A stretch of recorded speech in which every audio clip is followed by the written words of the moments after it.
তো আমারে অনেকে কটু কথা কয় কয় হে বেদাতের ডিলারশিপ নিছে, হে বেদাত বেশি বুঝে। আমি কিন্তু কারো নামও বলি না। তো আমি ওই ভাইদেরকে জিজ্ঞাসা করতে চাই, আমি কি আপনাদেরকে কিছু বলছি? আমি বেদাতের সংজ্ঞা দেওয়ার পর বেদাতের সংজ্ঞা দিলে তারাই রাগ করতে পারে যারা বেদাতি কাজ করে। বেদাতের ভয়াবহতা, এক নাম্বার, যে ব্যক্তি বেদাতি কাজ করে তিনি বেদাত কাজ ছাড়ার আগ পর্যন্ত তার তওবা আল্লাহ কবুল করবে না।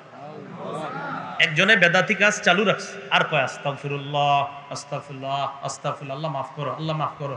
নবীজি কয় আগে বেদাত কাম ছাড়ো, এরপরে না আল্লাহ তওবা কবুল করবে।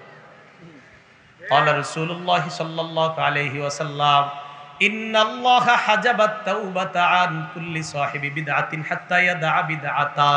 আল্লাহ নবী বলেন বেদাতি তার বেদাতি কর্মকাণ্ড ছাড়া রাখ পর্যন্ত আল্লাহ তার তওবা কবুল করবে না। নাউজুবিল্লাহ। দুই নাম্বার, বেদাতি হাউজে কাউসারের পানি থেকে বঞ্চিত। কোন কাউসার? হাউজে কাউসারের পানি পান করতে পারবে না। সহিহ বুখারী 6583, সহিহ বুখারী 6584, এই দোনো হাদিস মিলায় হাদিসটা শুনি আমরা।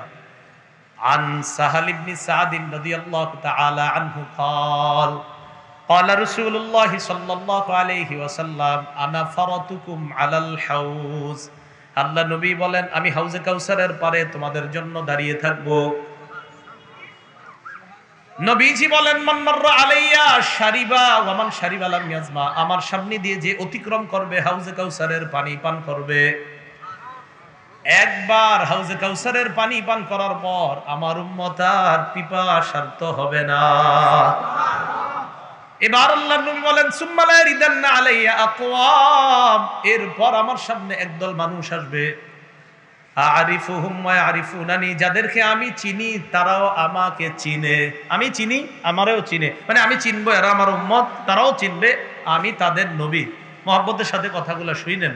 ইত্তেফাকুল উলামা পরিষদ মানিকদহ ভাঙ্গা ফরিদপুরের উদ্যোগে আয়োজিত দ্বিতীয় বার্ষিক ওয়াজ মাহফিলের প্রধান বক্তা বিশিষ্ট ইসলামী চিন্তাবিদ মুফাসসিরে কুরআন মুফতি রেজাউল করিম আবরার হাফিজাহুল্লাহ, প্রধান মুফতি জামিয়া মাহমুদিয়া যাত্রাবাড়ি ঢাকা,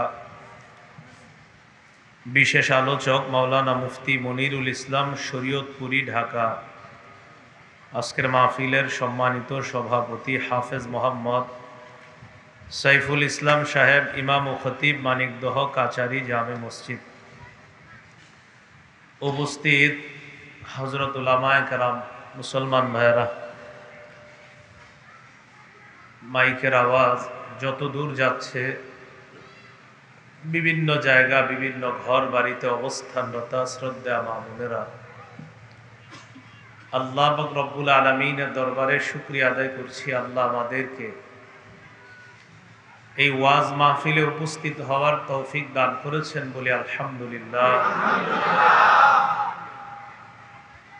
ফরিদপুরের উলামায়ে কেরাম এই মাহফিলের আয়োজন করেছে, এর উদ্দেশ্য হলো এখানে সাধারণ জনগণ আমরা যারা এসেছি আমরা যেন এই মাহফিল থেকে কিছু কথা শিখে আমরা এই কথা পার্থক্য করতে পারি যে কোনটা সঠিক কোনটা ব্যাঠিক।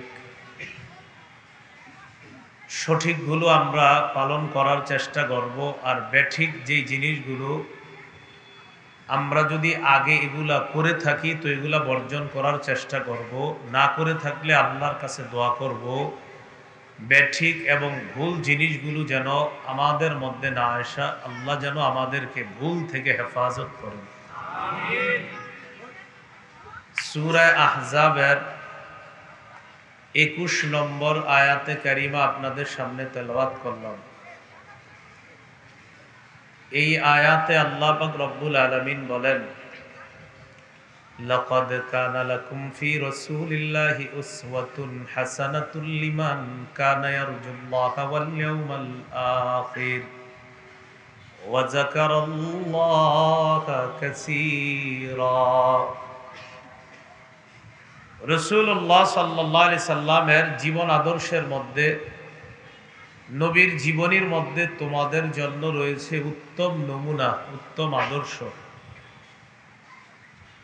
যারা আল্লাহকে কামনা করে, আখেরাত কামনা করে এবং যারা আল্লাহর জিকির করে তাদের জন্য নবীর জীবনীর মাঝে উত্তম আদর্শ রয়েছে। রসুলের জীবনী শুরু হয় তার জন্ম দিয়ে। কি দিয়ে বলেন তো? জন্ম। তিনি জন্মগ্রহণ করছেন, করার পর পৃথিবীতে বড় হয়েছেন।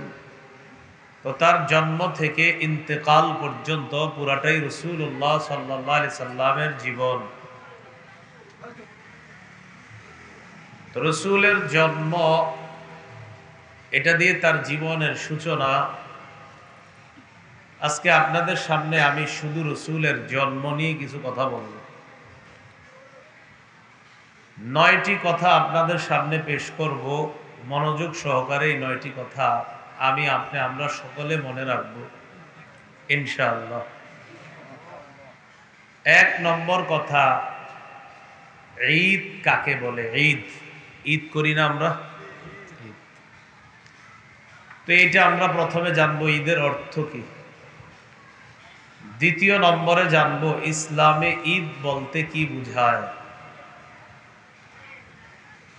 তৃতীয় নম্বরে আমরা জানবো মিলাদুন নবী তথা রাসূলুল্লাহ সাল্লাল্লাহু আলাইহি সাল্লামের জন্ম বা মিলাদুন নবী, এটার অর্থ কি এটা জানবো। 4 নম্বরে আমরা জানবো নবীর জন্ম বার কবে। 5 নম্বরে জানবো নবীর জন্ম তারিখ কবে। 6 নম্বরে জানবো নবীর জন্মদিনকে কেন্দ্র করে বাৎসরিক অনুষ্ঠান দুনিয়ায় কবে থেকে শুরু হয়েছে। 7 নম্বরে জানবো নবী তার জন্মদিনে কি করতেন। 8 নম্বরে জানবো জন্মদিনকে কেন্দ্র করে কোনো ধরনের বেদাতি কর্মকাণ্ড ছোট হোক বড় হোক করা যাবে না, শরীক হওয়া যাবে না। 9 নম্বরে জানবো আল্লাহ রসুলের কথা মানার মাঝেই এই উম্মতের জন্য কল্যাণ। এই 9টি কথার মাধ্যমে আমি আমার বক্তব্য শেষ করার চেষ্টা করব ইনশাআল্লাহ। প্রথম কথা, ঈদ অর্থ কি? সবাই জানি আমরা ঈদ অর্থ আনন্দ, খুশি। এই যে একটা আওয়াজ হইতেছে মেশিনের, এটা কি জেনারেটরের আওয়াজ? আচ্ছা। তো ঈদ অর্থ খুশি, আনন্দ, উৎসব করা, খুশি প্রকাশ করা। ঈদ শব্দটা পবিত্র কোরআনেও আছে। সূরা মাইদার 114 নম্বর আয়াতে ঈদ শব্দটা আছে। 112 নম্বর আয়াত থেকে সূচনা হয়েছে কথাটা। ইয ক্বালাল হাওয়ারিয়ুনা ইয়া ঈসা ইবনে মারইয়াম হাল ইস্তাতিউ রাব্বুকা আইয়ুনাজ্জিলা আলাইনা মাইদাতাম মিনাস সামা। ঈসা আলাইহিস সালামের অনুসারীগণ ঈসা নবীকে বললেন, হে মারিয়ামের সন্তান ঈসা, তোমার রব কি পারবে আসমান থেকে আমাদের জন্য খাদ্য ভর্তি দস্তরখান পাঠাইতে? খাদ্যে পরিপূর্ণ দস্তরখান পাঠাইতে কি পারবে? এটা ঈসা নবীর অনুসারীরা তাকে প্রশ্ন করলেন। তো আল্লাহ কি পারবে এই জাতীয় প্রশ্ন করাটাই সুন্দর না। আল্লাহ তো সবই পারবে। এই প্রশ্ন করার পর ঈসা নবী তাদেরকে বললেন, ফালাত্তাকুল্লাহা ইন কুনতুম মুমিনিন। ঈসা নবী বললেন, তোমরা আল্লাহকে ভয় করো যদি তোমরা ঈমানদার হও। ক্বালু নুরিদু আন নাকুলা মিনহা ওয়া তাতমাইন্না কুলুবুনা ওয়া না'লামা আন ক্বাদ সাদাকতানা ওয়া নাকুনা আলাইহা মিনাশ শাহিদিন।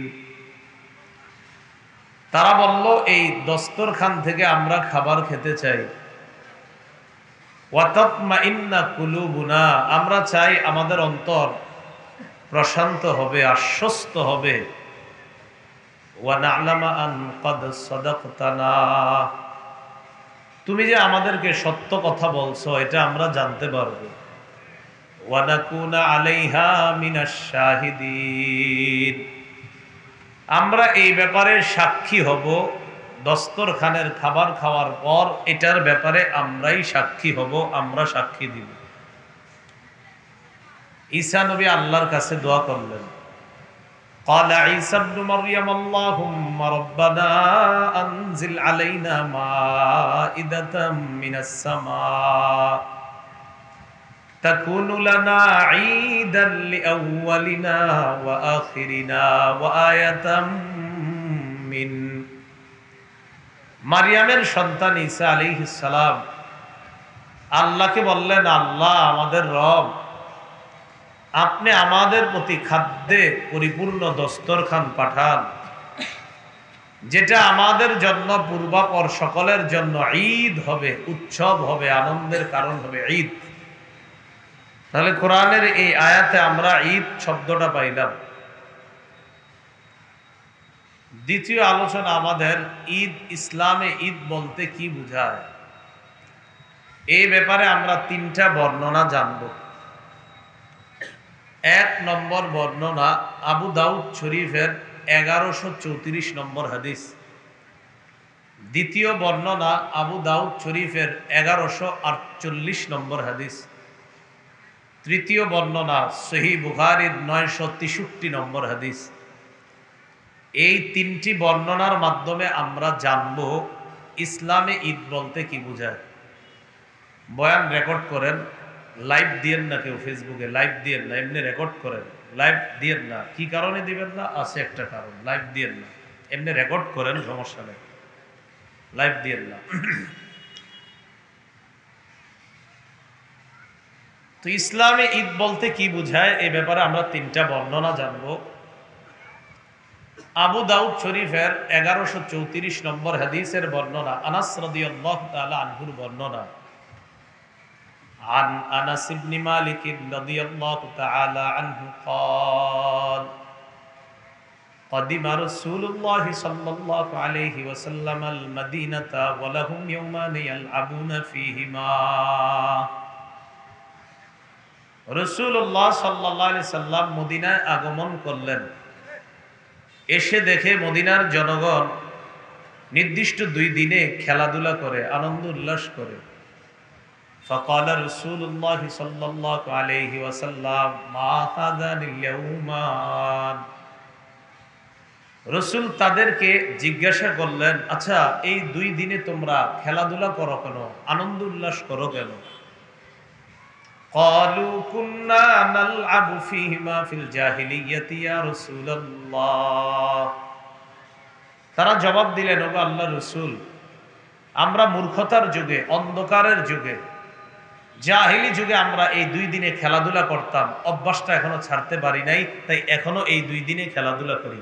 এতটুকু বুঝে আসছেনি আপনাদের?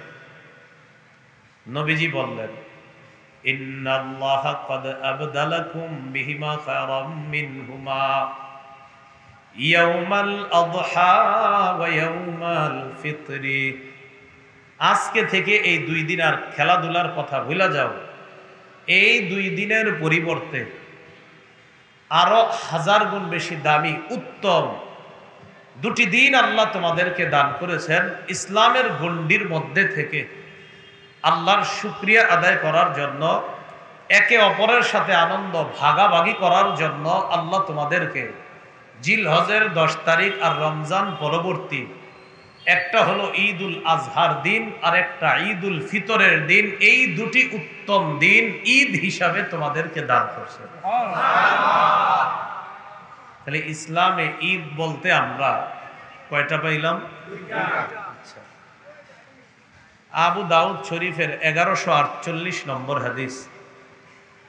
এই হাদিসের বর্ণনাকারী জাবির ইবনু সামুরা রাদিয়াল্লাহু তাআলা তিনি বলেন, সাল্লাইতু মা'a রাসূলিল্লাহি সাল্লাল্লাহু আলাইহি ওয়াসাল্লাম বিগাইরি আযানিন ওয়ালা ইকামা গায়রা মাররাতিন ওয়ালা মাররাতাইনিল ঈদাইন বিগাইরি আযানিন ওয়ালা ইকামা।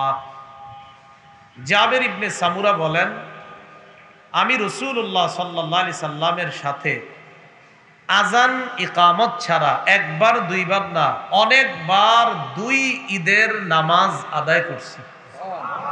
কয় ঈদের নামাজ? সহিহ বুখারীর 963 নম্বর হাদিসের বর্ণনা। এই হাদিসের বর্ণনাকারী সাহাবী আব্দুল্লাহ ইবনে ওমর রাদিয়াল্লাহু তাআলা আনহুমা তিনি বলেন, কানা রাসূলুল্লাহ সাল্লাল্লাহু আলাইহি ওয়াসাল্লাম ওয়া আবু বকর ওয়া উমর ইউসাল্লুনাল ঈদাইনি ক্বাবলাল খুতবাহ। আব্দুল্লাহ ইবনে ওমর বলেন, আল্লাহর নবী আবু বকর ওমর খুতবা দেওয়ার আগে 2 ঈদের নামাজ পড়তেন। আমরাও তো খুতবা দেওয়ার আগে ঈদের নামাজ পড়ি। বলেন তো নবী কয় ঈদের নামাজ পড়তেন? আবু বকর সিদ্দিক কয় ঈদের নামাজ পড়তেন? ওমর ফারুক কয় ঈদের নামাজ পড়তেন? তাহলে মুসলমানদের জন্য রাসূল অতি উত্তম খুশি প্রকাশ করার জন্য, আল্লাহর শুকরিয়া আদায় করার জন্য, আনন্দ একে অপরের সাথে ইসলামের গণ্ডির মধ্যে থেকে ভাগাভাগি করে নেওয়ার জন্য কয়টি ঈদের দিন রেখে গিয়েছেন? এটা ইসলামে ঈদ। 3 নম্বর আলোচনা, মিলাদুন নবী। এটা আমার সাথে সবাই বলেন, ওলামারা বলা দরকার নেই, অন্যরা বললেই হবে। বলেন মিলাদ অর্থ জন্ম বা জন্ম দিবস। এবার আপনারা বলেন, বলেন তো মিলাদ অর্থ কি? আবার বলেন মিলাদ অর্থ কি? এবার পুরাটা বলবেন, বলেন মিলাদুন নবী অর্থ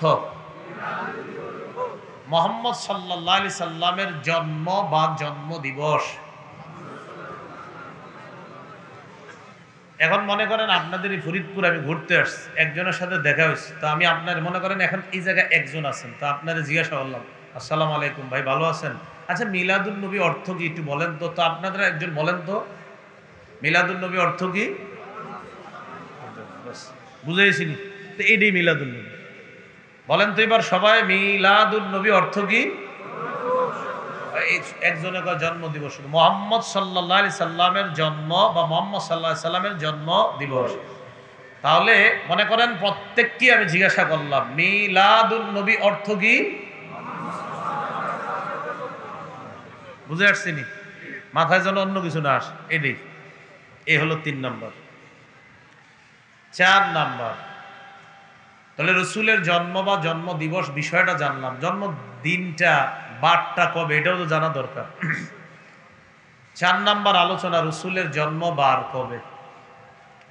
মুসনাদে আহমদ কিতাবের নাম, 4 নম্বর খণ্ড, 172 নম্বর পৃষ্ঠা। হাদিসের বর্ণনাকারী সাহাবী আব্দুল্লাহ ইবনে আব্বাস রাদিয়াল্লাহু তাআলা আনহুমা তিনি বলেন, আন আব্দুল্লাহ ইবনে আব্বাস রাদিয়াল্লাহু তাআলা আনহুমা ওয়ালিদা রাসূলুল্লাহ সাল্লাল্লাহু আলাইহি ওয়াসাল্লাম ইয়াউমাল ইসনাইন ওয়া খারাজা মুহাজিরাম মিন মক্কাহ ইলাল মাদিনাতি ইয়াউমাল ইসনাইন। আব্দুল্লাহ ইবনে আব্বাস রাদিয়াল্লাহু তাআলা আনহুমা বলেন, রাসূলুল্লাহ সাল্লাল্লাহু আলাইহি সাল্লাম সোমবারে জন্মগ্রহণ করেছেন, আর মক্কা থেকে মদিনায় হিজরত করে যেদিন গিয়েছেন সেদিনও সোমবার ছিল। তাহলে রাসূলের জন্মবার কি বার? এ হলো আজকের 4 নম্বর আলোচনা। গুরুত্বপূর্ণ কথার দিকে আমরা আস্তে আস্তে এগিয়ে যাচ্ছি। 5 নম্বর আলোচনা, জন্ম তারিখ কবে। আল বিদায়া ওয়ান নিহায়া হাদিসের একটা তারিখের কিতাব, আল বিদায়া ওয়ান নিহায়া। এটার লেখক যিনি, তার নাম ইবনে কাসির রহমতুল্লাহ আলাই। তাফসির ইবনে কাসির যিনি লিখেছেন, মুহাম্মদ ইবনে কাসির। আল বিদায়া ওয়ান নিহায়া এই তারিখ গ্রন্থ বা ইতিহাস গ্রন্থের লেখক ইবনে কাসির। তিনি এই গ্রন্থের মধ্যে রসুলের জন্ম তারিখ নিয়ে 9টি অভিমত লিখেছেন। কয়টি? কেউ কেউ লেখছেন 7টি, কেউ 9টি, কেউ আরো কম বেশিও লেখছে। ইবনে কাসির 7টি লিখছেন, আবার তবকাতে ইবনে সাদের মধ্যে কিছু বর্ণনা, ওখানে 9টি, আবার কিছু কিছু কিতাবের মধ্যে কম বেশি পাওয়া যায়। তো ইবনে কাসির 7টা বিষয় তো উল্লেখ করছে তার আল বিদায়া ওয়ান নিহায়া কিতাবের মধ্যে। তিনি লেখেন, রসুলের জন্ম 1 নম্বর অভিমত রবিউল আউয়াল মাসের 2 তারিখ। কত তারিখ? 2 নম্বর অভিমত রবিউল আউয়াল মাসের 8 তারিখ। 3 নম্বর অভিমত রবিউল আউয়াল মাসের 10 তারিখ। 4 নম্বর অভিমত রবিউল আউয়ালের 12 তারিখ। 5 নাম্বার অভিমত রবিউল আউয়ালের 17 তারিখ। 6 নাম্বার অভিমত রবিউল আউয়াল মাসের 8 দিন বাকি থাকতে।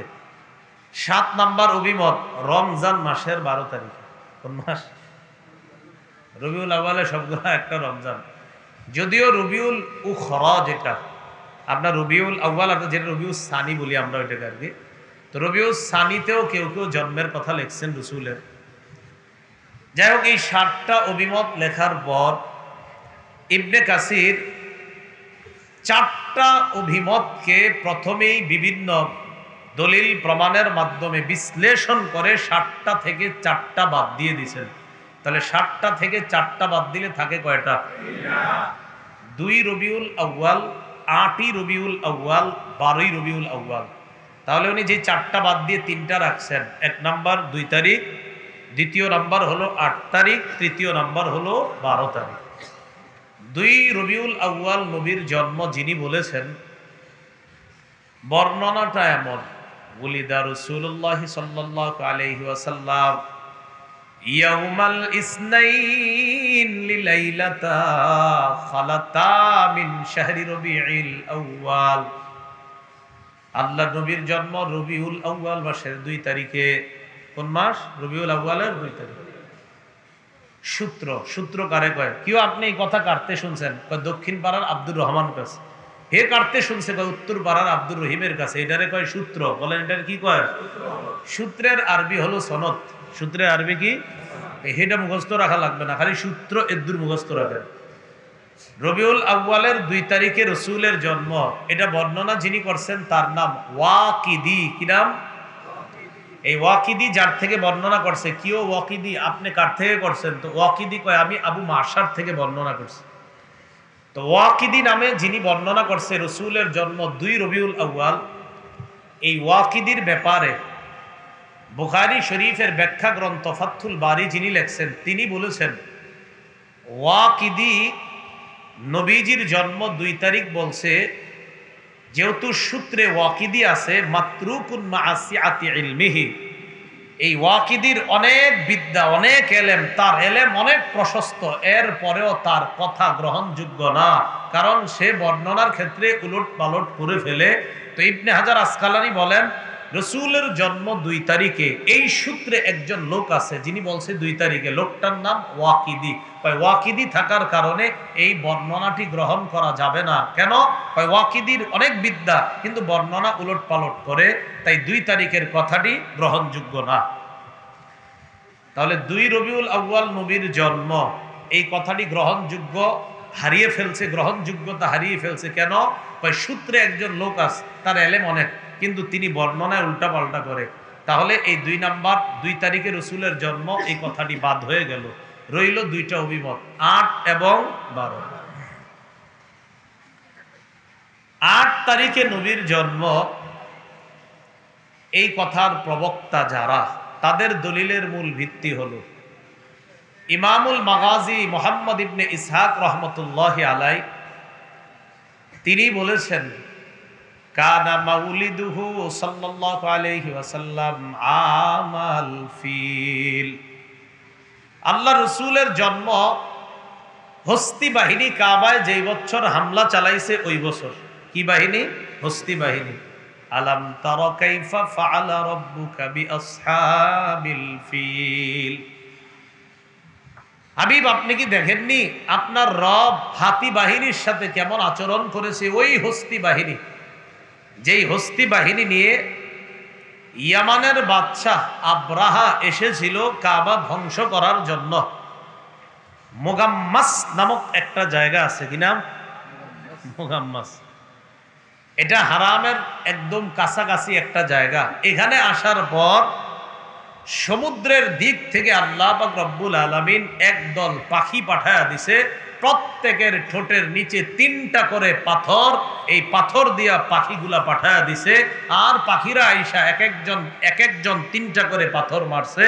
যে পাথর মারার পর যার গায়ে লাগছে, যেদিক দিয়া লাগছে, শরীর ভেদ করে অপর পাশ দিয়ে গিয়ে ওই পাথর বের হয়েছে।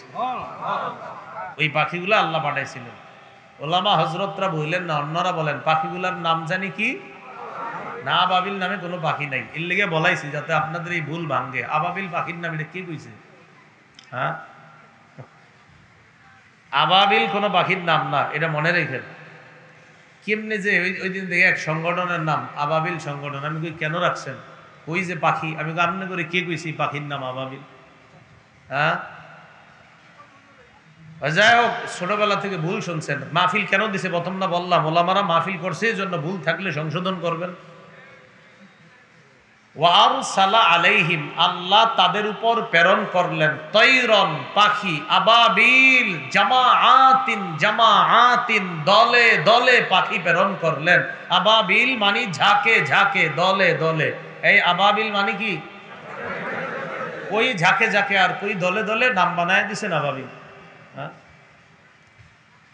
আবাবিল এটা ইবাল, উবুল অথবা ইব্বিলুনের বহু বচন আবাবিল। কেউ কেউ লিখেছেন লা ওয়াহিদালা, আবাবিলের কোনো এক বচন নাই। ওয়াকিলা, আবার কেউ কেউ বলেছেন ওয়াহিদুহু উবুলুন কা উজুলুন আও ইবালুন কা মিফতাহ আও ইব্বিলুন কা সিজ্জিনুন, অথবা সিজ্জিল। তো কেউ কেউ বলেছেন আবাবিলের এক বচন নাই, আবার কেউ বলেছেন আবাবিলের এক বচন উবুলুন, কেউ বলেছেন ইবালুন, কেউ বলেছেন ইব্বিলুন। এটার বহু বচন আবাবিল। আবাবিল মানে ঝাঁকে ঝাঁকে। বলেন সবাই, আবাবিল মানে পাখির নাম না। হস্তি বাহিনী আল্লাহ তাদেরকে ধ্বংস করার জন্য পাখি পাঠাইছিল। তো এই হস্তি বাহিনী যেই বছর কাবায় হামলা চালাইছে, ওই বছর আল্লাহ রসুলের জন্ম। হস্তি বাহিনী কাবায় যেদিন হামলা চালায়, ওই হামলা চালানোর জন্য যেদিন এসেছে, এর 50 দিন পর পৃথিবীর শ্রেষ্ঠ মানুষটাকে আল্লাহ দুনিয়াতে পাঠাইছে। তাহলে হস্তি বাহিনী কাবায় হামলা চালানোর যেদিন চালানোর জন্য আসছে, আর কয়দিন পর নবীর জন্ম।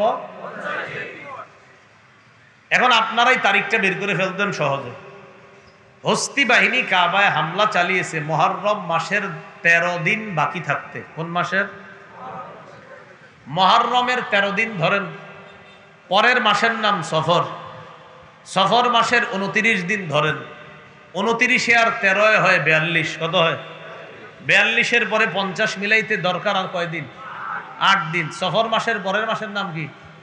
রবিউল আউয়াল। তো রবিউল আউয়ালের 8 দিন নেন, কত হয়? 50। এর মানে রসুলের জন্ম কাবায় হস্তি বাহিনী হামলার 50 দিন পর, মানে রবিউল আউয়ালের 8 তারিখে। কয় তারিখে? রবিউল আউয়ালের 8 তারিখে। জ্যোতির্বিজ্ঞানী চন্দ্র সূর্য নিয়ে যারা গবেষণা করে, তাদের কারো কারো মতে 9 তারিখে জন্ম। এটা সমস্যা নেই আপনার, কারণ আরবি হিসাবগুলো এমন যে সূর্য ডুবার পরেই কিন্তু আপনার আরবি হিসাবের তারিখের পরের দিনের তারিখটা শুরু হয়। তো এই জন্য অনেকে বলছে 9, কেউ বলছেন 8, আবার অনেকে বলছেন না 9। তো সমস্যা নেই।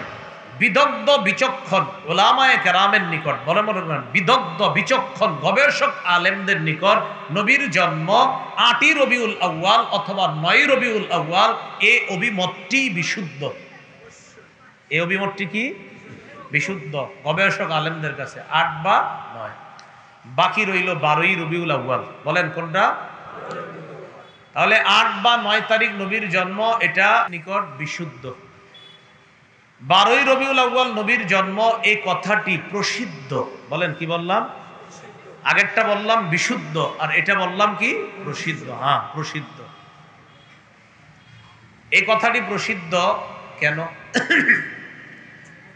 12 তারিখ নবীর জন্ম যারা বলছে, বর্ণনাটা এমন, উলিদা রাসূলুল্লাহ সাল্লাল্লাহু আলাইহি ওয়াসাল্লাম ইয়াউমাল ইসনাইনিস সানি আশারা মিন শাহরি রবিউল আউয়াল।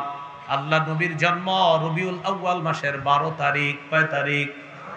এবার এটার সনদ করি আমি, হ্যাঁ শুনেন। আন আফফান ইবনে মুসলিমিন আন সাঈদ ইবনে মিনা, عن عفان بن مسلم عن سعيد بن مينا عن جابر وابن عباس رضي الله تعالى عنهما ولد رسول الله صلى الله عليه وسلم يوم الاثنين الثاني عشر من شهر ربيع الأول।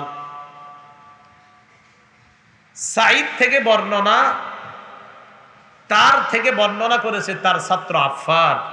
আবার বলছে, এই আমি আপনাদেরকে বলতেছি রসুলের জন্ম 12ই রবিউল আউয়াল, কার থেকে? আফফান থেকে। তাহলে আফফান সূত্রে আছে, ওই যে সূত্র, ওই যে আগে বললাম সূত্র। এই আফফান বর্ণনা করেছে তার উস্তাদ সাঈদ থেকে। কার থেকে? সাঈদ। আফফান তিনি একজন বিশ্বস্ত বর্ণনাকারী। বলেন কি বর্ণনাকারী? সাঈদ তিনিও একজন বিশ্বস্ত বর্ণনাকারী। তাহলে বলেন তো, সূত্রে যে দুইজন আছে, আফফান তিনিও বিশ্বস্ত, সাঈদ তিনিও, তাহলে দুজন বিশ্বস্ত বর্ণনাকারী সূত্রে থাকার পরেও এই সূত্রের বর্ণনাটি শুধু প্রসিদ্ধ হবে কেন, বিশুদ্ধ কেন হবে না? দুইজনই তো বিশ্বস্ত, দুইজন বিশ্বস্ত বর্ণনাকারী এই সূত্রে আছে। কোন সূত্রে? 12ই রবিউল আউয়াল যারা বলেছেন এই সূত্রে দুজন আছেন, একজন আফফান আর একজন সাঈদ। আফফান তিনিও বিশ্বস্ত, সাঈদ তিনিও বিশ্বস্ত। তো বর্ণনা শুধু প্রসিদ্ধ কেন হবে, বিশুদ্ধ কেন হবে না? কথা বুঝছেন নি? আচ্ছা, আপনারা নিজেরাই বুঝবেন। এখন দেখেন, এই আফফানের বর্ণনা, সাঈদের বর্ণনা, দুজনের থেকে বর্ণনা বুখারী মুসলিমে আছে। তাহলে এই জাতীয় লোকদের বর্ণনা কেমনে গ্রহণযোগ্য হবে না? বুখারী তো আছে, মুসলিমে আছে। আফফান হলেন ছাত্র, সাঈদ হলেন উস্তাদ। দেখেন তো আমার দিকে, এই উস্তাদ সাঈদের মৃত্যু হলো 110 হিজরিতে, ছাত্র আফফানের জন্ম হলো 134 হিজরিতে। কি বুঝলেন? হ্যাঁ, আবার বলছি, উস্তাদের মৃত্যু হলো 110 হিজরিতে, ছাত্রের জন্ম উস্তাদ মারা যাওয়ার 24 বছর পরে। এটা কেমনে উস্তাদ ছাত্র হয়? বুঝেন না এখনো? উস্তাদের মৃত্যু 110 হিজরিতে, ছাত্র আফফানের জন্ম 134 হিজরিতে। এর মানে উস্তাদ মারা যাওয়ার 24 বছর পর ছাত্রের জন্ম। দুজনেই বিশ্বস্ত, উস্তাদও বিশ্বস্ত, ছাত্রও বিশ্বস্ত, কিন্তু ওনারা তো ছাত্র উস্তাদ না। তাদের মাঝে সূত্রে কোনো বিচ্ছিন্নতা ঘটেছে, কোনো কিছু ঘটে গেছে। এই বিচ্ছিন্নতার আরবিকে বলা হয় ইনকিতা। সূত্রে ইনকিতা বা বিচ্ছিন্নতা থাকলে এই সূত্রের বর্ণনাকে বলা হয় মুনকাতি', আর দলিল হিসাবে মুনকাতি' বর্ণনা গ্রহণযোগ্য না। তাহলে তাদের সূত্রের মধ্যে বিচ্ছিন্নতা ঘটে গিয়েছে। উস্তাদ সাঈদ তিনিও বিশ্বস্ত, আফফান তিনিও বিশ্বস্ত। হ্যাঁ, তাদের মাঝে কোনো সাক্ষাৎ ঘটে নাই, মাঝখানে মনে হয় অন্য কিছু ঘটে গিয়েছে। এজন্য এই বর্ণনাটি বিচ্ছিন্ন সূত্র হওয়ার কারণে দলিল হিসাবে গ্রহণযোগ্য করা যায় না। এজন্য এই বর্ণনাটি শুধুমাত্র প্রসিদ্ধ, এটাকে বিশুদ্ধ বলা যায় না। কি বুঝছেন নি আপনারা? জিয়ের আওয়াজ হালকা হয়েছে, কারণ সবাই এমনি রয়েছেন যে কি কয়, ছোটবেলাতে কি হলাম, আমনে আন্তাজিডি কি কন। বিষয়টা এমনই, কিন্তু এটা ঝগড়ার বিষয় না। মনে রাখেন, আপনাদেরকে একটা সহজ নিয়ম শিখিয়ে দিই ঝগড়া মুক্ত থাকার। কেউ যদি বলে নবীর জন্ম কবে, আপনি জবাব দিবেন। বলেন আমার সাথে, বলেন 8 থেকে 12ই রবিউল আউয়ালের মাঝে। তাহলে আর কোনো সমস্যা নেই। হ্যাঁ, বলেন বলেন তো, নবীর জন্ম কবে? তাহলে আর কোনো ঝগড়া নাই। যে কইব 12, খুশি আছে।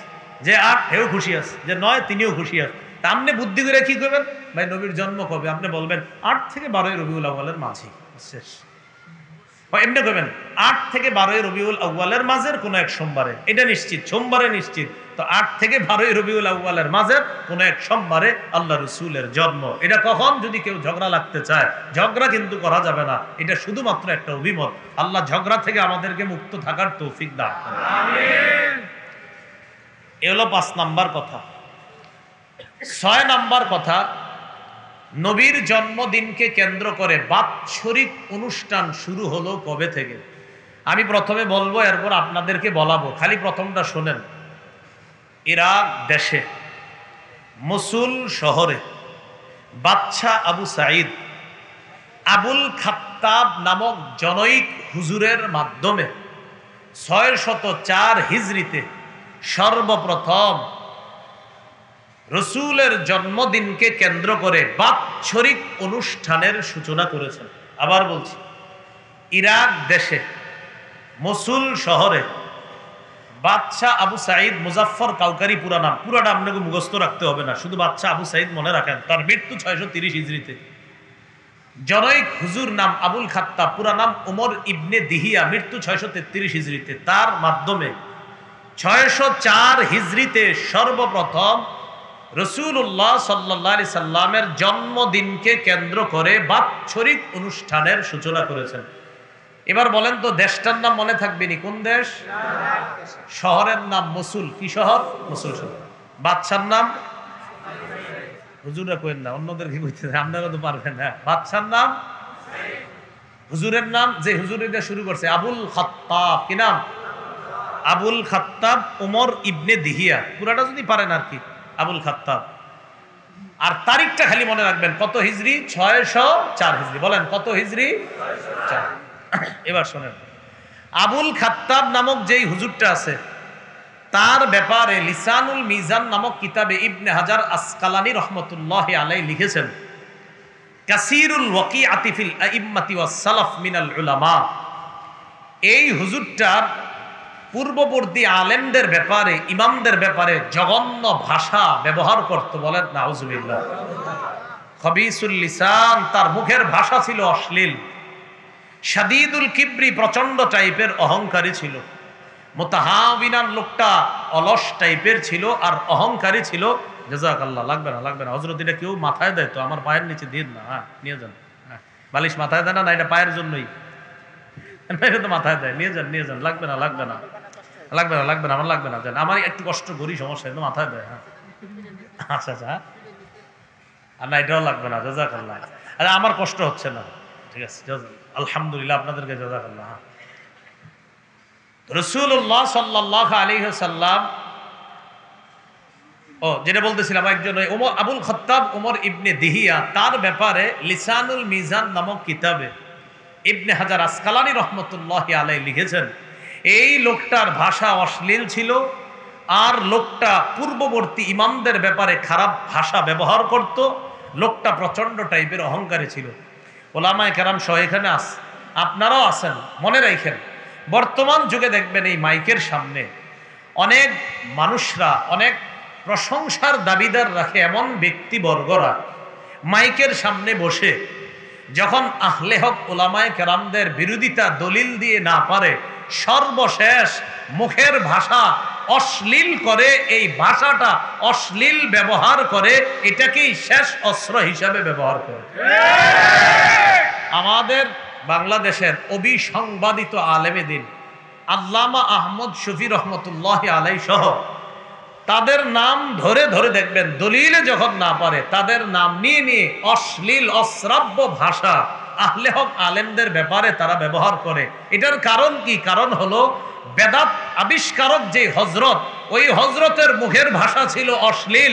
তাই উত্তরাধিকার সূত্রে বর্তমান যুগে যারা বেদাতকে প্রমোট করে তাদের মুখের ভাষা অশ্লীল। কথা বুঝে আসছে? এটা ঠিক বললেও ঠিক, না বললেও ঠিক। কারণ এই যে লিসানুল মিজানে লেখছে তো ইবনে হাজার আসকালানী রাহমাতুল্লাহ আলাইহি, একে কষ্ট নেবেন না। মুখের ভাষা খারাপ হবে কেন?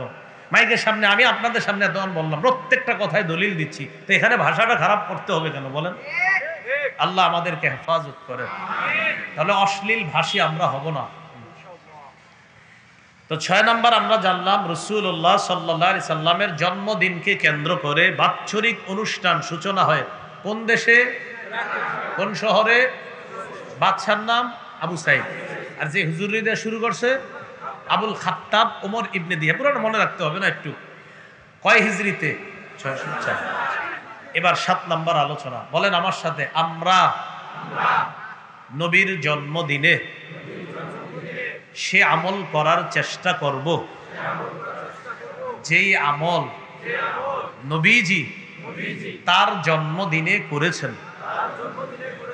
আপনি যদি নবীর জন্মদিনে নবীর করা কোনো আমল করেন, তাহলে নবীর সুন্নত পালন করলে আপনারে কেউ গালিও দিবে না, ঝগড়াও করবে না। মনে রাখেন, মানব রচিত কোনো কাজ করবেন, আপনার সাথে মানুষ ঝগড়া করবে।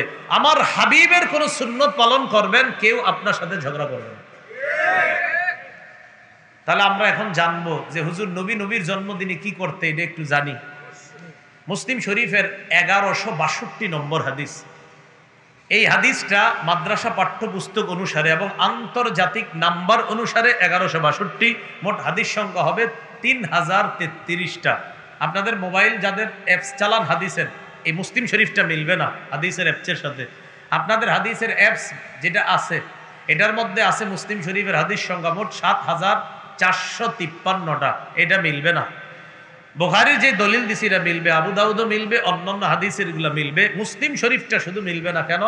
আমি যে নাম্বারিংটা বলতেছি এটা আন্তর্জাতিক, সারা ওয়ার্ল্ডে ব্যবহার হয়। আর আপনাদের যে নাম্বারিংটা করা হয়েছে এটা কেন? মুসলিম শরীফের কিছু হাদিস, 5টা হাদিস একরকমের, এই 5 হাদিসকে আন্তর্জাতিক নাম্বারিংয়ে একটা নাম্বার করা হয়েছে। 5টা হাদিস একটা নাম্বার, কারণ 5টা একরকমের। কিন্তু আপনাদের এই বাংলা অ্যাপসে যেটা করা হয়েছে এটা কি করছে, 5টাকে 5টা ধরছে, এই জন্য বেড়ে গেছে হাদিস। বুঝে আসছেনি কথাটা? আচ্ছা, রাসূলুল্লাহ সাল্লাল্লাহু আলাইহি সাল্লামকে প্রশ্ন করা হলো, সুইলা রাসূলুল্লাহ সাল্লাল্লাহু আলাইহি ওয়াসাল্লাম আন সাওমিহি, আল্লাহর নবীকে নফল রোজা সম্পর্কে জিজ্ঞাসা করা হলো।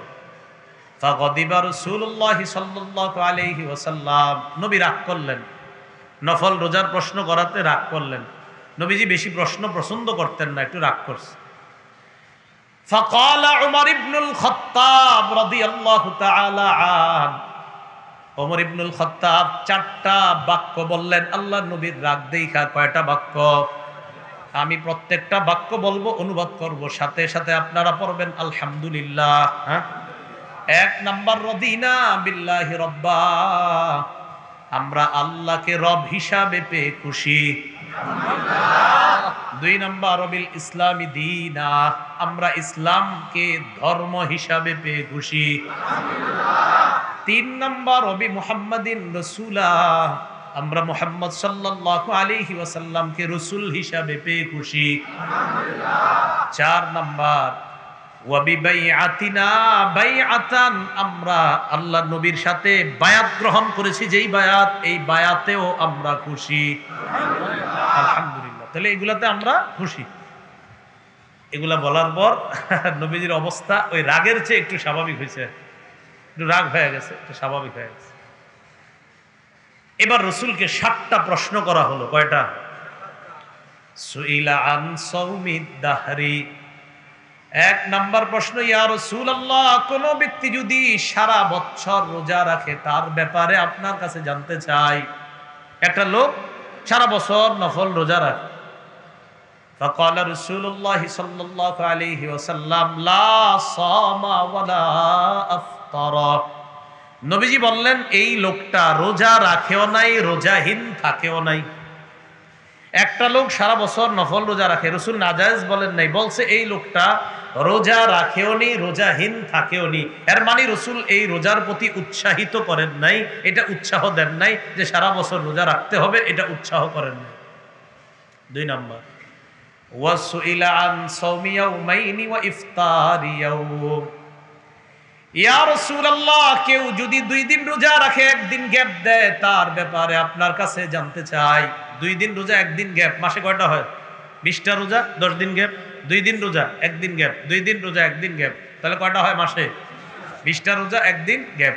নগদ হিসাবগুলা বইলা ফেলবেন, আরো কিছু হিসাব আসবে, আপনারাই বইলা ফেলেন।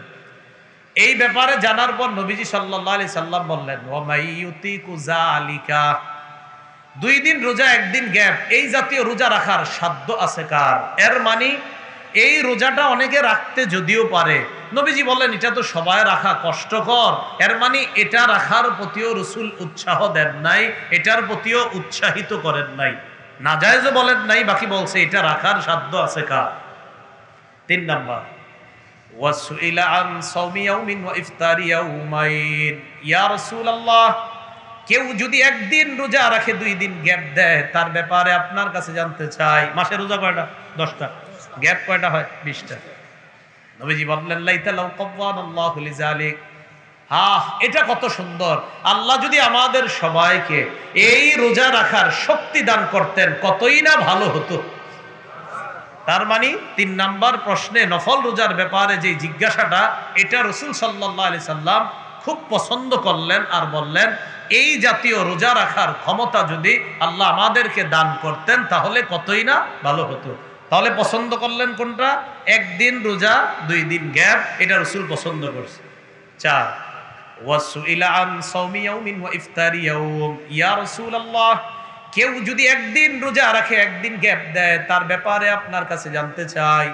এর মানে মাসে 15টা রোজা, 15 দিন গ্যাপ। নবীজি জবাব দিলেন, যাকা সাওমু আখি দাউদ আলাইহিস সালাতু ওয়াস সালাম, এটা তো আমার ভাই দাউদ নবীর রোজা। এটা আমার ভাই দাউদ নবীর রোজা। দাউদ নবী একদিন রোজা রাখতেন, একদিন গ্যাপ দিতেন। তো রাসূল এই রোজাটাও মোটামুটি পছন্দ করছে, একদিন রোজা একদিন গ্যাপ। বাকি বেশি পছন্দ করছে কোনটা? একদিন রোজা 2 দিন গ্যাপ, এটা খুব বেশি পছন্দ করছে। 5 নাম্বার গুরুত্বপূর্ণ প্রশ্ন, ওয়াসুইলা আন সাওমি ইয়াউমিল ইসনাইন, ইয়া রাসূলুল্লাহ সোমবারে রোজা রাখার ব্যাপারে আপনার কাছে জানতে চাই। আল্লাহ নবী জবাব দিলেন, ইয়াউমুন গুলিতু ফিহি, সোমবারে আমার জন্ম। সোমবার আমার জন্ম, আমি জন্মদিনে আল্লাহর শুকরিয়া আদায় করার জন্য আমি আমার জন্মদিনে রোজা রাখি। সোমবার বছরে একবার। আওয়াজটা সবাই 2-3 জন কয় জি না। সোমবার বছরে একবার, তাহলে তাহলে জন্মদিনের আমল বাৎসরিক না সাপ্তাহিক? এই তো সহজ বিষয়, লিখে দিবেন যে জন্মদিনের আমল সাপ্তাহিক, বাৎসরিক নয়। তো সহজ, ঘরে ছেলে মেয়েরে শিখাইবেন, শোনো রাসূলের জন্মদিনের আমল এটা সাপ্তাহিক, এটা বাৎসরিক না। সপ্তাহে কোন বারে? সোমবারে। এবার যখন পুরা বছরের রবিউল আউয়াল মাস আসবে, তখন আপনারে যদি কেউ বলে নবীজি সাল্লাল্লাহু আলাইহি সাল্লামের জন্মদিনের কোনো আমল করেছো, আপনি তখন হিসাব করবেন চোখ বন্ধ করে, তখন বলবেন হ্যাঁ গত বছর রসুলের জন্মদিনে 20 দিন আমল করছি, 30 দিন আমল করছি, 40 দিন আমল করছি, 50 দিন, 52 দিন। ওই বেটা বলবে তুমি বছরে 52 দিন আমল করছো মানে? আপনি বলবেন আমার নবী সাপ্তাহিক সোমবারে তার জন্মদিনে রোজা রাখতেন, আমি গত বছর 30টা সোমবার, 40টা সোমবার, 52টা সোমবার রোজা রেখে আল্লাহ রসুলের সাপ্তাহিক জন্মদিনের আমলটা আমি করছি। জন্মদিনের আমল কি বাৎসরিক না সাপ্তাহিক? তো সুন্নাহ কয় সাপ্তাহিক, সুন্নাহ বলছে রসুলের জন্মদিনের আমল সাপ্তাহিক। এটা নিয়ে আপনার সাথে কেউ ঝগড়া করবে না। তো ঝগড়া যেখানে নাই সেখানে আমরা কি বুঝাইছি? আসলে বুঝাইছি? আচ্ছা আচ্ছা। রাসূলুল্লাহ সাল্লাল্লাহু আলাইহি সাল্লাম বলেন, সোমবারে যে আমার জন্ম শুধু তা না, বুইস্তু ফিহি, সোমবারে আমাকে নবুয়ত দেওয়া হয়েছে। ভাই শোনো, সোমবারে যে আমার নবুয়ত দেওয়া হয়েছে শুধু তা না, উনজালা আলাইয়া, সোমবারে আমাকে কোরআন দেওয়া হয়েছে। ভাই আরো আছে কি? তুরাদুল আমাল ইলাল্লাহ ফি কুল্লি ইয়াউমি খামিসিন ওয়া ইসনাইন, প্রতি বৃহস্পতিবার আর সোমবার আমল নামা আল্লাহর কাছে পেশ করা হয়। আমি চাই রোজা অবস্থায় যেন আমার আমল নামাটা আল্লাহর কাছে পেশ করা হয়। তো এই সোমবারে যদি আপনি রোজা রাখেন, আগামী সোমবারে কেউ যদি জিজ্ঞাসা ভাই আপনি রোজা, আপনি বলবেন জি। কেন? আপনি বলবেন আজকের দিনে নবীজি জন্ম নিছে, আজকের দিনে নবীরে নবুয়ত দেওয়া হয়েছে, আজকের দিনে নবীরে কোরআন দেওয়া হয়েছে, আজকের দিনে আমার আমল নামা আকাশে যাবে। মনে থাকবেন ইনশাআল্লাহ। তাহলে জন্মদিনের আমল পেয়ে গেলাম আমরা সাপ্তাহিক। তাহলে দেখেন কত খুশির কথা। আমি সোমবারে রোজা রাখবো, আমারে যদি জিজ্ঞাসা করেন ভাইও আপনি সোমবারে কেন রোজা রাখছেন, তখন দেখেন কত সুন্দর জবাব। সোমবার দিন আমার নবী রোজা রাখতেন, জন্মদিনে আমল করতেন। সোমবার দিন আমার নবী নবুয়ত পেয়েছেন, সোমবার দিন আমার নবী কোরআন পেয়েছেন, সোমবার দিন আমল নামা আসমানে যায়, তাই আমি আজকে সোমবারে রোজা রাখছি। এই হলো সোমবারের আমল। আল্লাহ আমাদেরকে বুঝার তৌফিক দান করুন। 6 নাম্বার প্রশ্ন, ওয়াসুইলা আন সাওমি ইয়াউমি আরাফাতা, হুজুর আরাফার দিনে রোজা রাখলে কি হবে? এটা আমাদের আজকের আলোচ্য বিষয়ের সাথে সম্পৃক্ত না, বাকি হাদিসটা শেষ করে ফেলি। নবীজি জবাব দিলেন, ইউকাফিরুস সানাতাল মাজিয়া ওয়াল বাকিয়া, আরাফার দিনে রোজা রাখলে আগের 1 বছর, পরের 1 বছর, 2 বছরের গুনাহ মাফ। 7 নাম্বার, রাসূলান সাওমি ইয়াউমি আশুরা, হুজুর মুহররমের 10 তারিখে রোজা রাখলে কি হয়? আল্লাহ নবী বলেন, ইউকাফিরুস সানাতাল মাজিয়া, আগের 1 বছরের গুনাহ মাফ। নবী নিজের থেকে বলে, এবার শোনো তোমরা, সাওমু সালাসাতি আইয়ামিন মিন কুল্লি শাহরিন ওয়া রমাদান ইলা রমাদান, প্রত্যেক মাসে 3টা রোজা রাখবা। 13, 14, 15, 13, 14, 15 আরবি মাসের, আরবি 13, 14, 15, আর রমজানের রোজা রাখবা। সারা বছর রোজা রাখার সওয়াব পাইবে। একটা জানছি শাওয়ালের 6 রোজা, আজকে জানলাম আমরা প্রত্যেক আরবি মাসে 3 রোজা রাখলে আর রমজানের রোজা রাখলেও সারা বছরের রোজা রাখার সওয়াব। আর শাওয়ালের 6টাও যদি রাখেন তা আপনার সওয়াব তো কি পরিমাণ হবে, ফেরেশতারা খালি লিখবো বলবে এত সওয়াব কেন হয়, খালি আল্লাহ আমাদেরকে আমল করার তৌফিক দান করুন। তাহলে কি বুঝলাম? মানব রচিত কোনো কাজে ঝগড়া হয় না হয় না? রসুলের সুন্নাহে কোনো ঝগড়া হয়? তাহলে এখন থেকে আমরা রসুলের সুন্নাহ মোতাবেক জন্মদিনের আমল করব ইনশাআল্লাহ। তাহলে বলেন তো সবাই, জন্মদিনের আমল বাৎসরিক না সাপ্তাহিক? আল্লাহ আমগরে বুঝার তৌফিক দান করুন। এগুলো আজকের 7 নম্বর আলোচনা। 8 নম্বর আলোচনা, এটা আমার সাথে বলেন। বলেন, জন্মদিনকে কেন্দ্র করে চাই সেই জন্মদিন আমার হোক, আমার ছেলের হোক, আমার মেয়ের হোক, আমার বাবার হোক, ছোট কারো হোক। বলেন, ছোট কারো হোক, বড় কারো হোক, পৃথিবীর যে কোনো কারো জন্মদিন হোক, তার জন্মকে কেন্দ্র করে ছোট বেদাত, বড় বেদাত, কিছুদিন পরের বেদাত, কোন ধরনের বেদাতে আমরা শরীক হব না ইনশাআল্লাহ। কি কইলাম? ছোট বেদাত, বড় বেদাত, কিছুদিন পরের বেদাত, কোন ধরনের বেদাত, এমনি কইলাম আর কি, কোন ধরনের বেদাতে আমরা শরীক হব না ইনশাআল্লাহ। বেদাত কাকে বলে? সহিহ বুখারীর 2697 নম্বর হাদিস। এই হাদিসের মধ্যে আসছে আম্মাজান আয়েশা সিদ্দিকা রাদিয়াল্লাহু তাআলা আনহার বর্ণনা।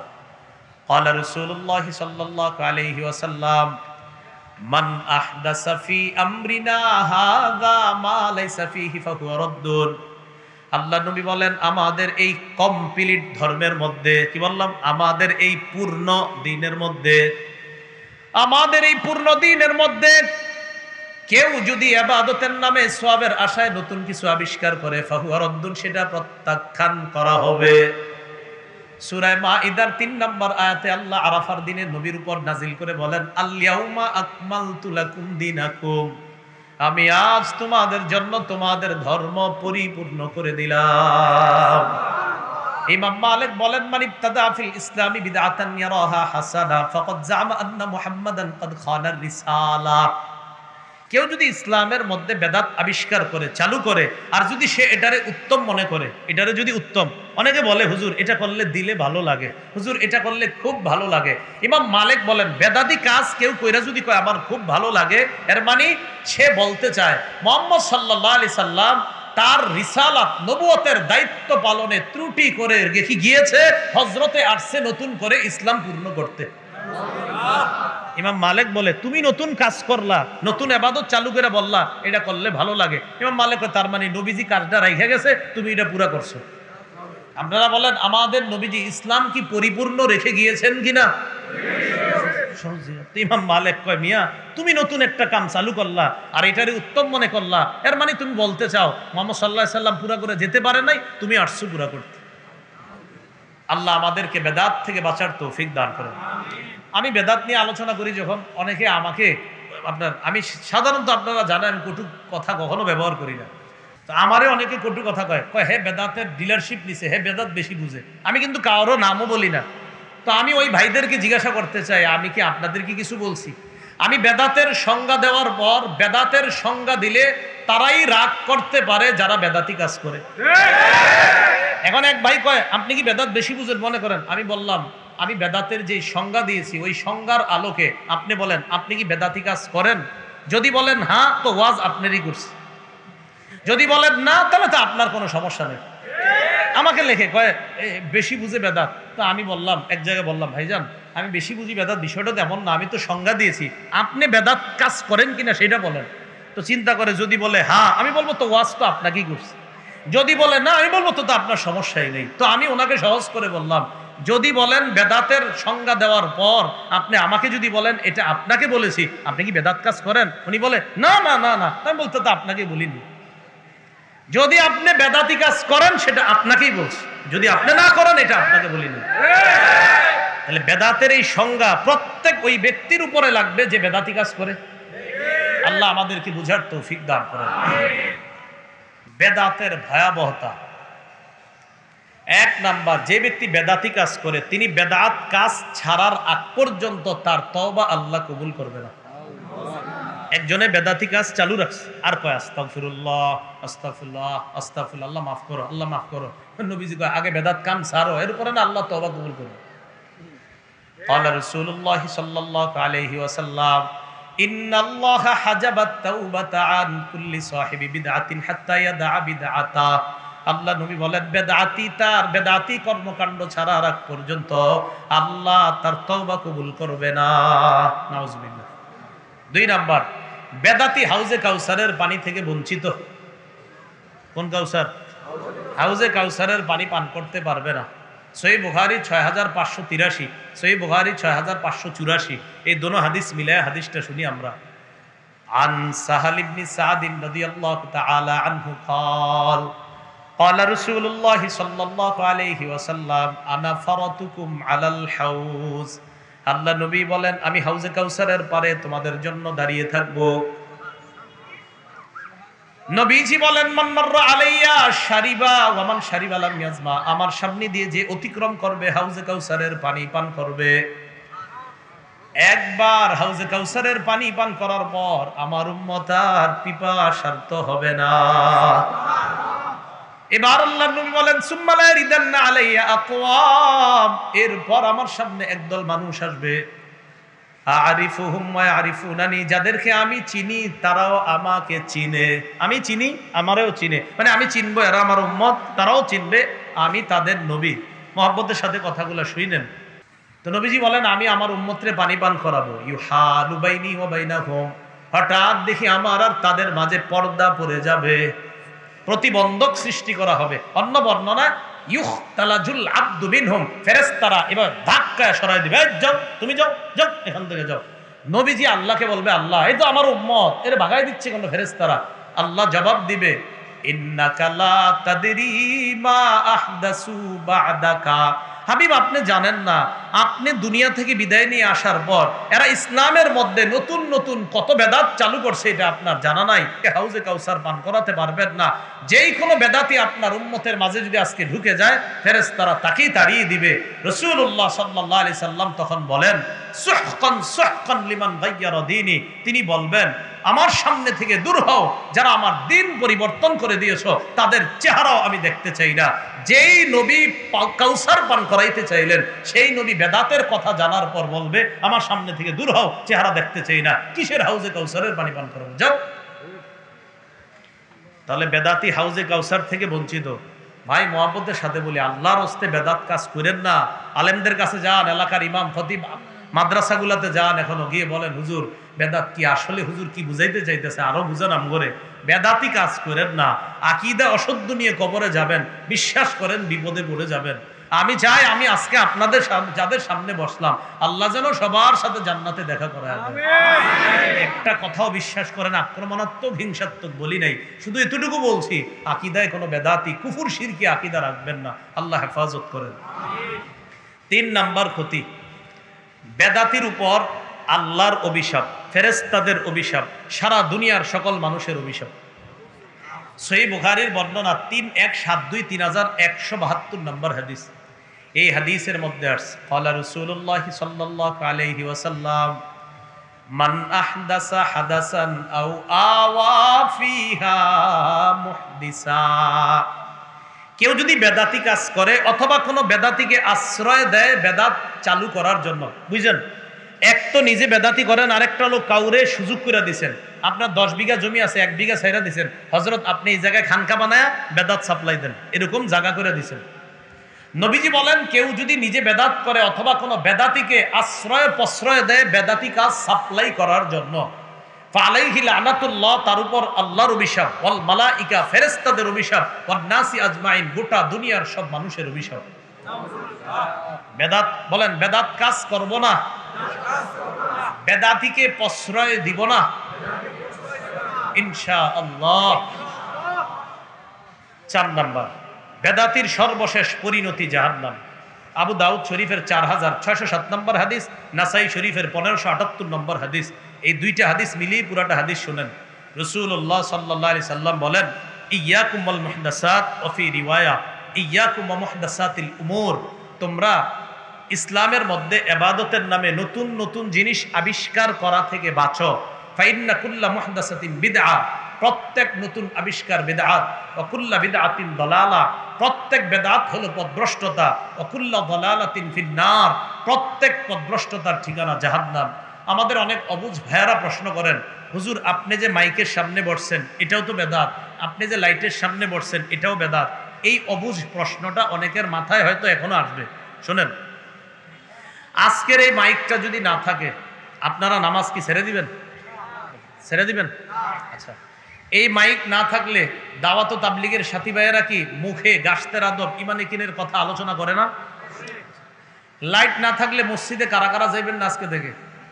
হ্যাঁ, আচ্ছা, মসজিদে ফ্যান এসি না থাকলে নামাজ বন্ধ, বলেন না কেন?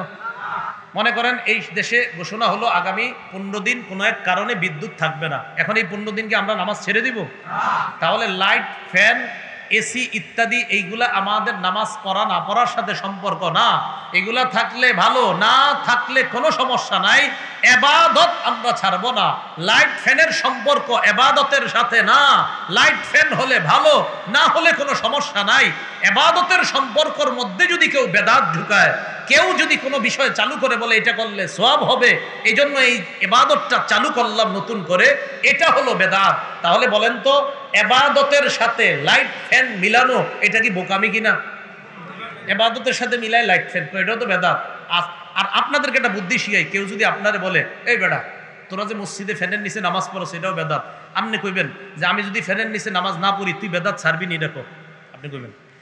হ্যাঁ বলবে মানে কি, আপনি বলবেন আমি আর আজকে থেকে ফ্যানের নিচে নামাজ পড়বো না। যেমন আপনাদের এই জায়গায় কেউ যদি থাকেন, হুজুর আমি আজকে থেকে বেদাত কাজ একদম করবো না, আপনি মাইকের ওয়াজ করবেন না, এরকম বলেন একজন যে আমিও মাইকে, ঠিক আছে এটা বেদাত, বলেন দাঁড়ায় যে হুজুর আমি এতদিন বেদাতগিরি করতাম আমি ছেড়ে দিলাম, করবেন কেন?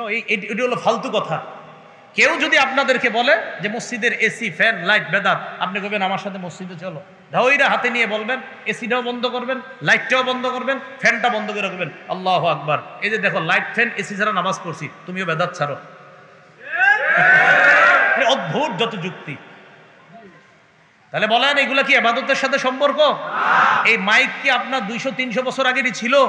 তো মানুষ কি ইবাদত বন্দেগী করে নাই? আব্দুল কাদের জিলানী রহমতুল্লাহি আলাইহি ওয়াজ করছে, ইমাম আবু হানিফা ওয়াজ করছে, রাসূলুল্লাহ সাল্লাল্লাহু আলাইহি সাল্লাম ওয়াজ করতেন কিভাবে? আরাফার ময়দানে 100 লক্ষ প্রায় আপনার সাহাবের সামনে রাসূল ভাষণ দিলেন কিভাবে বলেন? রাসূল বলতেন, আরেকজন ওখান থেকে বলতেন, আরেকজন ওখান থেকে বলতেন। তো মাইক না থাকলে আমরাও এই পদ্ধতি আবিষ্কার করতাম। তাহলে কি বোঝা গেল? লাইট ফ্যান এগুলা ইবাদতের সাথে কোনো সম্পর্ক না। আল্লাহ আমাদেরকে বুঝার তৌফিক দান করেন। সর্বশেষ কথা 9 নাম্বার, বলেন আমার সাথে, কোরআন সুন্নাহ আঁকড়ে ধরাই মুমিনের সফলতা। আমরা কোরআন সুন্নাহ মোতাবেক আমাদের জীবনটা সাজিয়ে বেদাত কুফুর শিরিক মুক্ত ভাবে কবরে গিয়ে হাসরের ময়দান থেকে একসাথে জান্নাতে যাওয়ার চেষ্টা করব ইনশাআল্লাহ। ঠিক আছে না ইনশাআল্লাহ? তাহলে বেদাত করা যাবে না, কুফুর শিরিক করা যাবে না। সহিহ বুখারীর 7280, 7281, 7283 সবগুলা বর্ণনা আল্লাহ রাসূলের সুন্নাহকে আঁকড়ে ধরা। রাসূল বলেন, কুল্লু উম্মতি ইয়াদখুলুনাল জান্নাহ ইল্লা মান আবা, আমার উম্মতের সবাই জান্নাতে যাবে, ইল্লা মান আবা, তবে যে অস্বীকার করে সে যাবে না। কিলা মাইয়া আবা ইয়া রাসূলুল্লাহ, প্রশ্ন করা হলো হুজুর কে অস্বীকার করবে? নবী বললেন, মান আতাআনি দাখালাল জান্নাহ, যে আমার আনুগত্য করলো সে দাখালাল জান্নাহ, জান্নাতে প্রবেশ করলো। ওমান আসওয়ানি, যে আমার নাফরমানি করবে, ফাকাদ আবা, সে অস্বীকার করলো। আল্লাহ বলেন, মা আতাকুমুর রাসূলু ফাখুযু, রাসূল যা দিয়েছেন এটা গ্রহণ করো, এটা ধরো। ওমা নাহাকুম আনহু, নবী যা থেকে নিষেধ করেছেন, ফান্তাহু, সেটা থেকে বিরত থাকো। আল্লাহ আমাদের সকলকে আল্লাহ রাসূলের দেওয়া আদেশগুলা পালন করার আর নিষেধগুলা থেকে বেঁচে থাকার তৌফিক দান করেন। ঈদ অর্থ কি? খুশি। ইসলামে ঈদ বলতে কয়টা? 2টা। মিলাদুন নবী অর্থ কি? জন্ম। নবীর জন্ম কি বার? নবীর জন্ম কয় তারিখ? 8 থেকে 12 রবিউল আউয়ালের মাঝে। হ্যাঁ। 6 নাম্বার, জন্মদিনকে কেন্দ্র করে বাৎসরিক অনুষ্ঠান কত হিজরিতে? 4। কোন দেশে? কোন শহরে? বাকিটা পারবেন নি কইতে? বাদশার নাম? হুজুরের নাম? ভাষা ভালো ছিল তার? হুজুরের না খারাপ, অশ্লীল ছিল, অশ্লীল। 7 নাম্বার, নবী তার জন্মদিনে কি বাৎসরিক আমল করতেন না সাপ্তাহিক? কি করতেন? রোজা কি মানুষ রাখে খাওয়া দাওয়া অবস্থায় না খাওয়া দাওয়া ছাড়া? এটা কি সাপ্তাহিক না বাৎসরিক? সাপ্তাহিক। 8 নাম্বার, জন্মদিন কেন্দ্র করে কোনো বেদাত করা যাবে? 9 নাম্বার, কোরআন সুন্নাহ আঁকড়ে ধরবো ইনশাআল্লাহ। সুবহানাল্লাহি ওয়া বিহামদিহি, সুবহানাকাল্লাহুম্মা ওয়া বিহামদিকা, আশহাদু আল্লা ইলাহা ইল্লা আনতা, আস্তাগফিরুকা ওয়া আতুবু ইলাইক। এখন নামাজ হয়ে যাবে না নাকি? আবরার ভাই এসে পড়ছে? ওই আবরার ভাই এসে পড়ছে এখানে? আসেন আসেন আসেন আসেন। এই ভাই দাঁড়ান দাঁড়ান, আলোচনা চলতে থাকবে। এখন কি আলোচনা চলতে থাকবে? জি জি, বসেন বসেন বসেন, একটু হাত তোলেন, 2 হাত তোলেন সবাই। মঞ্চের সবাই না, মঞ্চের না, এরা সামনে যারা আছে এইভাবে এইভাবে টান টান, দেখি আজকে ফরিদপুরের মানুষগুলা কিরকম হালাতে আছে। এমনি তুলে রাখেন না, আমিও তাকায় থাকি কতক্ষণ। তুলছেন সবাই? মানে তুলছেন যে এটা বুঝেন নাই, আপনারা তুলছেন? চিন্তা আছে যে কিনলেই গা তোলাইলো এইভাবে এইভাবে। এতক্ষণ যে আলোচনা হইলো, আমরা দুপক্ষই ছিলাম তালিবুল এলেম, আপনারাও তালিবুল এলেম, আমিও তালিবুল, মানে এলেম অন্বেষণকারী। আমরা দুই পক্ষ কথাবার্তায় কিছু শিখছি বলে মনে হয়, আলহামদুলিল্লাহ, কিছু শিখছি বলে মনে হয়। তাহলে বোঝা গেল আমরা দুই পক্ষে কথাতে আমি কিছু শিখাইতে পারছি, তাই না? এই দা হালকা আওয়াজ হয়ে গেছে, সত্যি তো? হাত তুলে বলেন জি সত্যি। তাহলে একটা দাবি আপনাদের কাছে আছে, একটা আমল দিব, কেউ ছাড়বেন না আমলটা, পারবেন না ইনশাআল্লাহ? এই হুজুররা সাক্ষী, সাক্ষী তো? আমলটা হলো আমি এখান থেকে উঠার পর কেউ উঠবেন না।